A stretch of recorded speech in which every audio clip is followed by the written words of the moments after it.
Now, nightfall.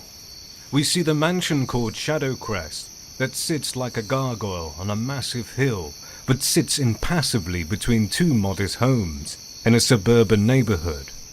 Outside, a neighbor waters the lawn as a loud explosion emits from the mansion that wasn't there before. The neighbor casually turns towards a window on the second floor, shrugs, and goes about his own business. Inside the mansion, Zatanna looks at the fruits of her labor.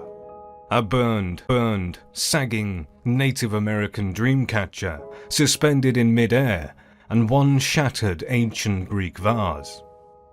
Zatanna is visibly tense at the catastrophic failures. She waves her hand over the ruined materials, and they vanish. Sharsh!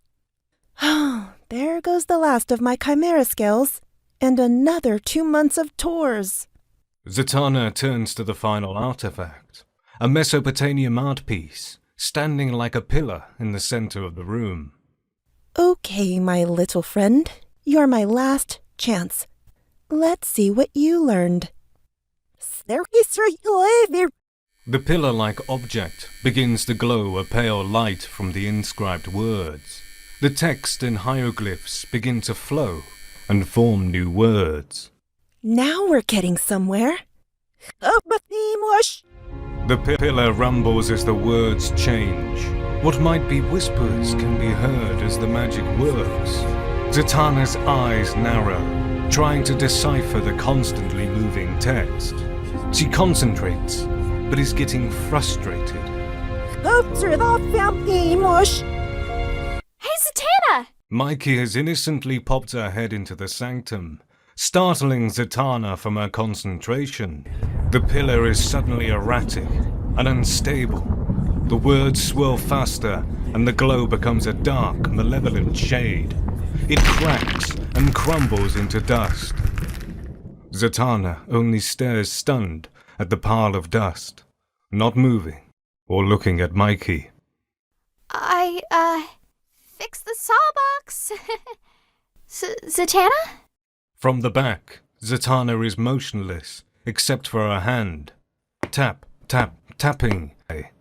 Knowing that this is a really bad time, Mikey sheepishly pulls herself from the room. The tap, tap, tapping fades to the tap, tap, tapping of a pen. Dr. Jana Bodie taps a pen on a notepad and then jots a note or two. Zatanna listens to the tapping, visibly getting annoyed by it. It becomes a rhythmic drum, louder and louder. Could you please? Dr. Bodie ceases tapping, then clicks the pen and writes more notes. You seem agitated. Let's start there. I don't speak Mesopotamian. I'm sorry? Nothing. I'm looking for... I'm trying to track something that belonged to my father. It was his legacy. And this legacy is your inheritance you mentioned before? He called it my birthright, so yes, it is my inheritance. Is this birthright tied up in legal red tape, fighting with other family to get it? Oh, heavens no. It's complicated. You say that a lot. Do I? You do. You answer a great deal of my questions as though I wouldn't understand. Sorry. Okay, fine. My father wrote a book. Family history, like a memoir, I guess. It was lost a long time ago. I'm sure there is information in it.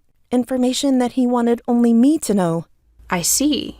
And I take it there are others who also want this information from your father's book? Zatanna slowly turns to look at Dr. Bodie with an incredulous expression. I am sensing that means yes. My dad wrote a lot of secrets in that book. Those secrets. Interesting. What? Secrets? No. I think this might be the first time you called him Dad. So? You always refer to him as your father.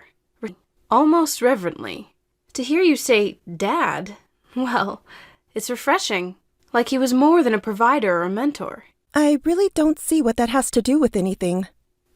Zatanna, the mind is both the most powerful and treacherous device in our arsenal.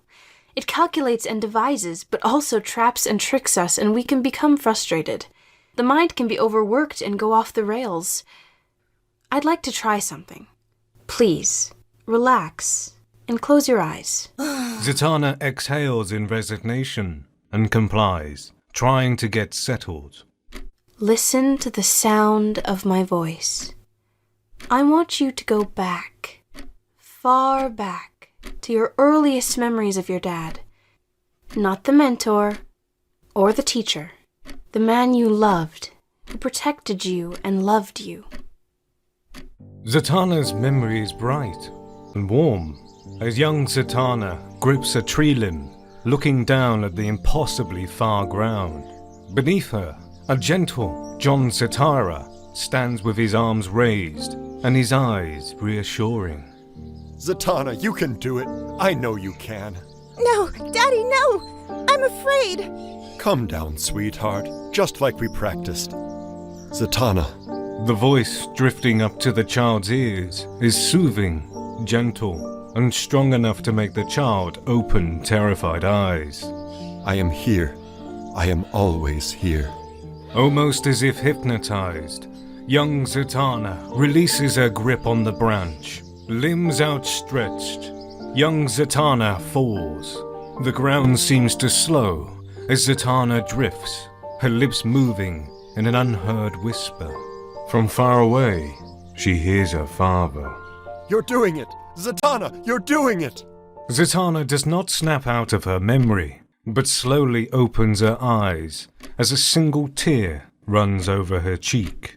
She smiles genuinely, but sadly, and wipes the tear away. Our time is up for today. I think we made great progress. How do you feel? I feel refocused. Good. Stay the course, Zatanna. When you find the book, you're that much closer to finding your father.